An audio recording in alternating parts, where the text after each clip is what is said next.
very warm welcome to all the students and learners.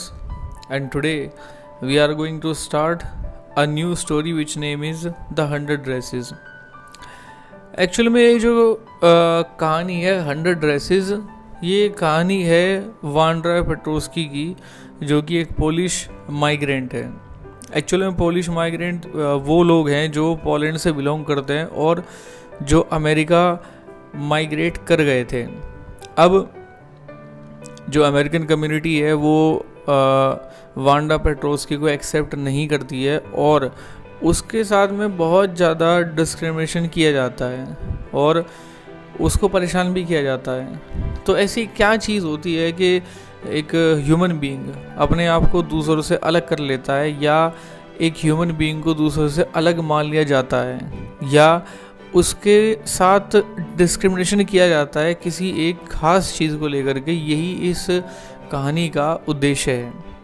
Polish American community के बारे में एक छोटी सी जानकारी you can see on the screen. ये आपको मैं बता देता हूँ कि ये छोटी सी जानकारी दी गई है कि पोलिश अमेरिकन कम्युनिटी एक्चुअल में क्या है और किस तरह से ये लोग माइग्रेट हुए और इनकी कितनी परसेंटेज अमेरिका के अंदर रहती है. देखिए, सबसे पहले तो ये है कि अमेरिका के अंदर सबसे पहले जो पोलिश माइग्रेंट आए वो 1608 में आए, क्योंकि उस समय ज़्यादा लोग माइग्रेट नहीं करते थे. तो सबसे पहले जो माइग्रेशन हुआ वो 1608 के अंदर हुआ. लेकिन जो अर्ली 20th सेंचुरी है उसमें सबसे ज़्यादा माइग्रेशन हुआ पोलिश लोगों का, पोलैंड के लोगों का. और ऐसा कहा जाता है कि यूनाइटेड स्टेट्स के अंदर 1 मिलियन से ज़्यादा जो पोल्स थे, पोलैंड के लोग थे, उन्होंने माइग्रेट किया. उसका कारण यह था कि उस समय तक पोलैंड नाम के कोई भी देश एग्जिस्ट नहीं करता था क्योंकि ये उस समय रशियन एम्पायर का हिस्सा हुआ करता था. तो सोवियत यूनियन के टूट जाने के बाद में जो देश उससे अलग हुए उनमें पोलैंड भी एक था. लेकिन जो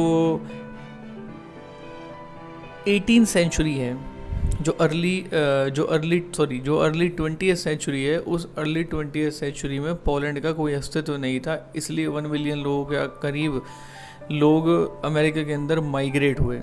अब जो पोलिश लोग थे वो अपनी जो एक स्पेशल जो कल्चर है और जो उनका रहन सहन का तरीका है, उनकी जो ड्रेस है, उससे वो लोग पहचाने जाते थे. और उनका आइडेंटिफिकेशन किया जाता है Russian Poles, German Poles, Austrian Poles, इस तरीके से उनका आइडेंटिफिकेशन किया जाता था.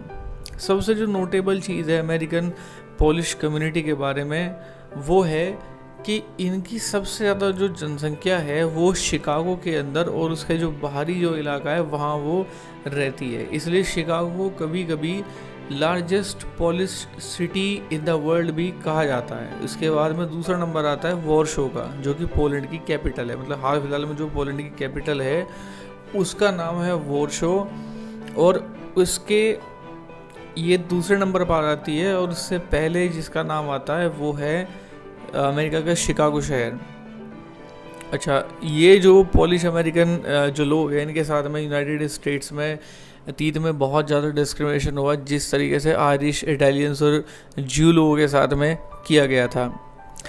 यूनाइटेड स्टेट की सन 2000 की गणना के अनुसार 6,67,414 अमेरिकन जो लोग हैं उनमें जो एज 5 या उससे जो ज़्यादा उम्र के लोग हैं, ऐसा रिपोर्ट किया गया कि वो घरों पर पोलिश लैंग्वेज बोलते हैं, जो कि टोटल अंग्रेज़ी बोलने वाले लोगों से 1.4% ज़्यादा है और यूएस पॉपुलेशन का 0.25% यानी कि चौथाई हिस्सा वो लोग बनाते हैं. तो चलिए स्टोरी को शुरू करते हैं वांडा पेट्रोस्की के बारे में.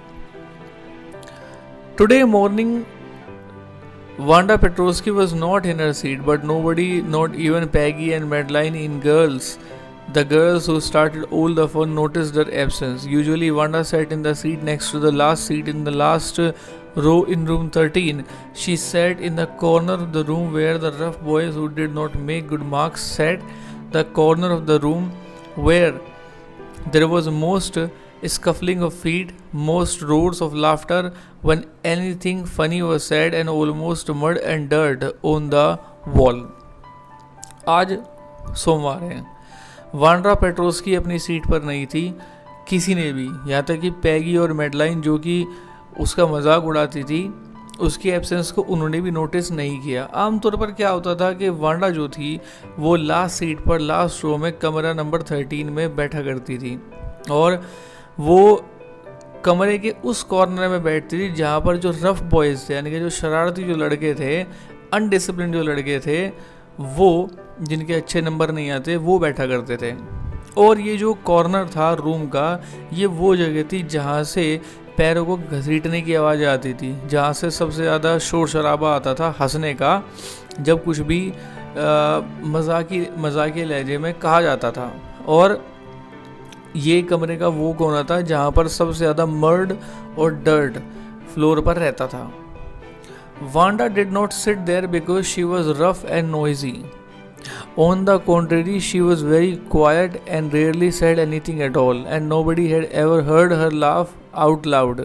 Sometimes she twisted her mouth into a crooked sort of smile, but that was all. Wanda वहाँ इसलिए नहीं बैठती थी क्योंकि वो एक रफ और नॉइजी लड़की थी, अनडिसिप्लिन लड़की थी, इसलिए नहीं बैठती थी। इसके उलट वो बहुत बड़ी शालीन, बहुत रेयर ऐसा था कि जब कभी हंसी मजाक की बात चलती थी तो वो बहुत तेज़ हंसा करती थी। और कभी कभी वो सिर्फ क्या करती थी कि अपना जो मुंह था, माउथ जो था, उसको एक तरीके से उसको वो टेढ़ा मेढ़ा बना करके हंस लिया करती थी। बस इतना ही था उसके बारे में कहने के लिए। Nobody knew exactly why Wanda sat in that seat unless it was because she came all the way from Boggins Heights and her feet were usually caked with dry mud. But no one really thought much about Wanda Petronsky once she sat in the corner of the room. कोई exactly इस बात को नहीं जानता था कि Wanda seat वहाँ पर उस सीट पर क्यों बैठती थी, अगर बिकॉज वो बोगिन हाइट से आई हुई थी। शायद ऐसा हो सकता था कि बोगिन हाइट नाम की जगह से वो आई हुई हो और उसके जो पैर थे उन पर जनरली कीचड़ लगा हुआ होता था। लेकिन किसी को भी रियल में इस बात का पता नहीं था, किसी ने भी रियल में इस बात को सोचा नहीं था वांडा पेट्रोस्की के बारे में कि वो उस कॉर्नर वाली जो जगह थी वहाँ वो क्यों बैठती थी।